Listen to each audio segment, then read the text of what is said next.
श्री सद्गुरु महाराज की जय।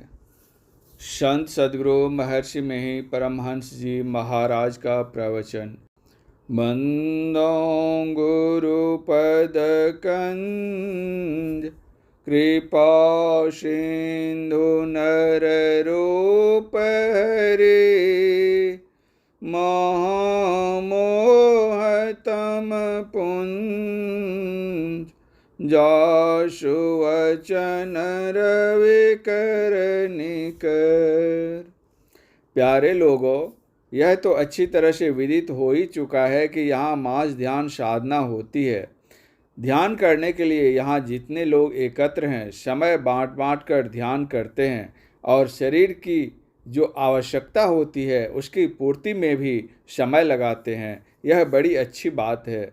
ध्यान वह चीज़ है जिसके बिना कुछ चल नहीं सकता, कुछ काम नहीं हो सकता।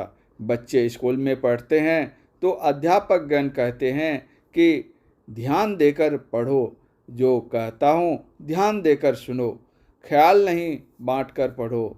इस तरह ध्यान शब्द का अर्थ पूर्ण रूप से वह जाने या नहीं जाने, लेकिन अध्यापक लोग उपदेश करते हैं और बच्चे भी सुनकर वही करने लग जाते हैं और पढ़ते हैं। अगर ऐसा नहीं करे तो विद्या की प्राप्ति नहीं हो सकती।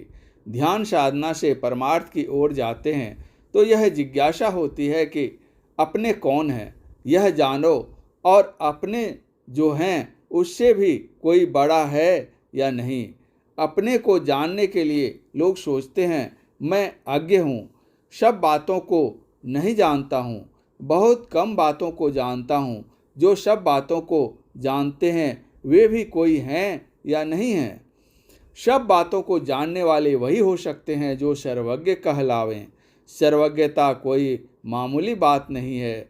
सर्वज्ञता तभी होती है जब सर्व को जान लो, बिल्कुल, या सब या संसार, नीचे से ऊपर तक, पृथ्वी से सूर्य वगैरह जितने हैं, इन सब को कोई जानने वाला हो और अपने को नहीं जानता हो तो यह नहीं जानते हैं तो क्या जाने। अपने की खोज जिसको करनी हो वे अपने अंदर में अपनी वृत्ति को समेट कर रखें तो अपने को जानेंगे। ऐसा कोई नहीं कहेंगे कि बाहर में गाछ पर हूँ या अपनी देह के किसी अंग के ऊपर हूँ।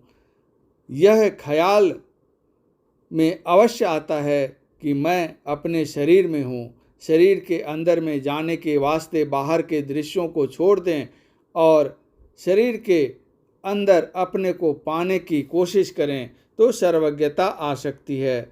अपने शरीर में हूँ, कहाँ हूँ, तो अपने अंदर देखना चाहिए। अपने अंदर जाने के लिए बाहर का देखना छोड़ देना चाहिए। इसलिए अपनी आँखों को बंद कर लेना चाहिए। तब पूछा जाए कि कहाँ है, तो आँख बंद करने पर जो अंधकार मालूम पड़ता है, इस अंधकार में हूँ, यही उत्तर आवेगा। जब जगे रहते हैं तो बाहर का ही ख्याल आता रहता है। सो जाते हैं और जब स्वप्न में जाते हैं बाहरी चीज़ों का ही दृश्य स्वप्न में भी होता है। उसके बाद जब हम गहरी नींद में सो जाते हैं तो अपने को भूल जाते हैं। जानना बिल्कुल खत्म हो जाता है कुछ काल के लिए। उस कुछ काल के बाद जब जगते हैं तो इतना ही मालूम पड़ता है कि बहुत आराम से सोए और दूसरी बात नहीं मालूम पड़ती है। लेकिन खोज होनी चाहिए कि और भी कोई अवस्था है। साधु संत योगीगण जानते हैं उसको, जिसे चौथी अवस्था या तुरिया अवस्था कहते हैं। उस तुरिया या चौथी अवस्था में न तो सोना रहता है, न सपनाना रहता है, न जागृत का दृश्य रहता है। कुछ देखता है या नहीं देखता है, कुछ सुनता है या नहीं सुनता है, इसका जवाब वे ही ठीक से दे सकते हैं जो तुरिया अवस्था में जाते हैं।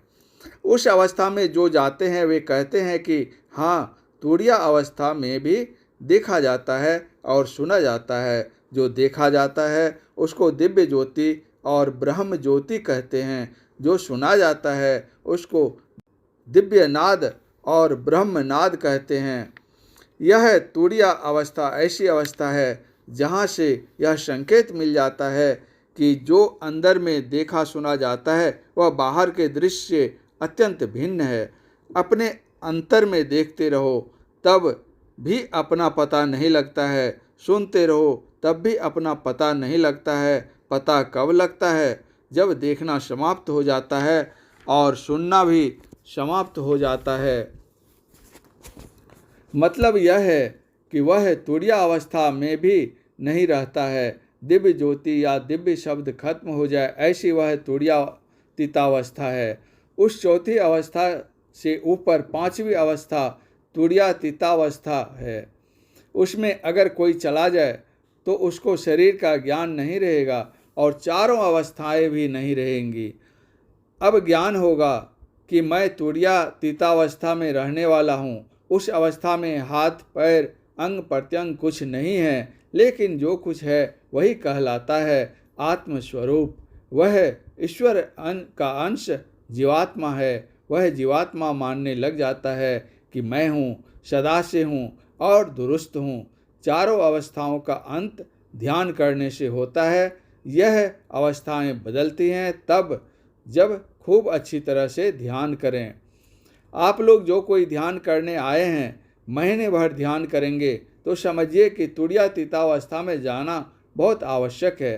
परंतु यह सहज नहीं, कठिन है। कठिन इसलिए है कि शारीरिक ज्ञान छूट जाता है, इंद्रियों का संग छूट जाता है, यहाँ तक कि मन बुद्धि का भी संग छूट जाता है। अकेलेपन का ज्ञान होता है।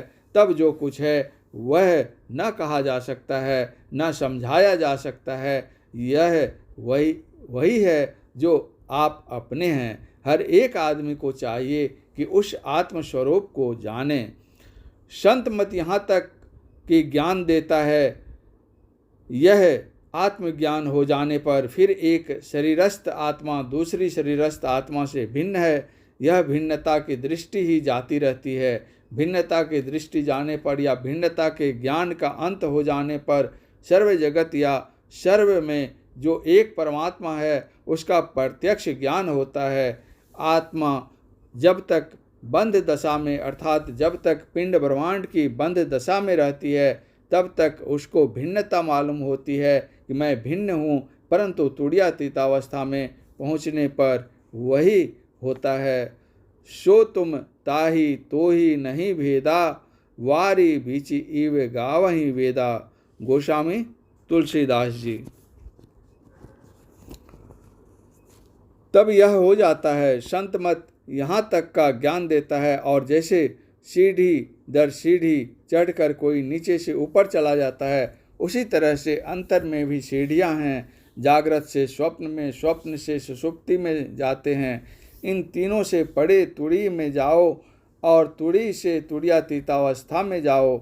यह अंतर की सीढ़ी है। जागृत दुनिया में अनेकता है। अगर अपने अंदर में आगे बढ़िए तो उस अनेकता का भी लोप हो जाता है। अनेकता का लोप हो जाने से तब जो बच जाता है वह साधक जानने लग जाता है कि मैं यही हूँ। तब पिंड ब्रह्मांड का ज्ञान छूट जाता है। ब्रह्मांड कहते हैं बड़ी सृष्टि को। यह छूट जाने पर, बिल्कुल भिन्न हो जाने पर अपने स्वरूप यानी अपनी आत्मा का ज्ञान होता है। आत्मा के ही ज्ञान से परमात्मा का ज्ञान होता है। महात्मा लोग जो यहाँ तक पहुँचे हैं वे कह गए हैं कि यह दशा होती है तो परम सुख होता है। यहाँ दुख का लेश नहीं है। यहाँ कोई भिन्नता नहीं रह जाती है कि यह दोस्त है वह दुश्मन है। यहाँ ज्ञान होता है कि सब में एक ही है, बाहर में अनेकता है, अंदर में एकता है। अंदर की एकता अपने तय का ज्ञान होता है, आत्मज्ञान होता है। आत्मज्ञान हो जाने पर परमात्मा का भी ज्ञान होता है। जानने को बाकी कुछ नहीं बचता है, परंतु बिना ध्यान के ऐसा नहीं होता है। इसलिए भगवान श्री कृष्ण ने गीता में ध्यान योग पर एक अध्याय कहा है। ध्यान से ही ऐसा हो सकता है। वही ध्यान साधना करने आप लोग आए हैं। मैं भी अपने वासे में जो बन पाता है करता हूँ। ध्यान करने के लिए ही आप लोग एकत्रित हुए हैं, इसलिए खूब मन लगाकर ध्यान करें। ध्यान यहाँ तक होना चाहिए कि अपनी देह की भी सुधि नहीं रहे। सुतीक्ष्ण मुनि थे, वे भगवान श्री राम के भक्त थे। उन्होंने सुना कि भगवान श्री राम आ रहे हैं। जिस रास्ते से भगवान राम आ रहे थे उसी रास्ते पर सुतीक्ष्ण मुनि उनके दर्शन करने जाने लगे, लेकिन वे प्रेमवश आगे न जा सके। रास्ते में ही वे भगवान राम के मानस ध्यान में मग्न हो गए। जब भगवान राम उनके निकट पहुँचे तो कहा, मुनि जी जागिए, लेकिन उन्होंने कुछ नहीं सुना। जब भगवान ने अपना द्विभुजी रूप उनके मन से बदलकर चतुर्भुजी कर दिया, मुनि जी अकुलाकर उठ गए। इस तरह से अकुलाकर उठे जैसे मनियार सांप की मणि खो गई हो। इस तरह मानस ध्यान में मन को लीन करना है। भगवान श्री कृष्ण ने कहा है, ध्यान योग के आरंभ का नाश नहीं होता, यह जन्म जन्मांतर संग लगा रहता है। ध्यानशील को यह जीवन मुक्त करा देता है। जहाँ जानत तुम्हें हो जाता है। ऐसा मत समझिए कि मैं वैसा ही पहुँचा हुआ हूँ। अपने अंदर में देखो और सुनो। देखने के लिए दृष्टि योग और सुनने के लिए नादानुसंधान, ये दोनों संत मत की खास चीज़ें हैं।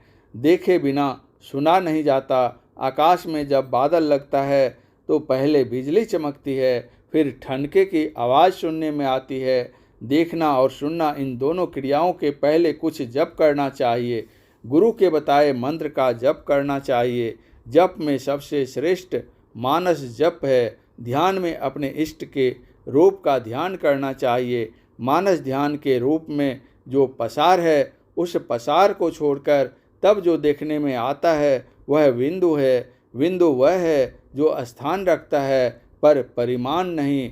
यह बिंदु बाहर में नहीं बन सकता है। यह बिंदु दृष्टि योग करने से प्राप्त होता है। संत मत की खास चीज़ है दृष्टि योग और नादानुसंधान। ईश्वर की कृपा हो कि हमारे सहित आप लोग इस साधना में सफल हों। परम पूज्य गुरुदेव का यह प्रवचन बिहार राज्यांतर्गत भागलपुर जिला के गंगा तट स्थित कुप्पा घाट आश्रम में दिनांक 14/10/1979 ईस्वी को मास ध्यान साधना के अवसर पर हुआ था। श्री सद्गुरु महाराज की जय।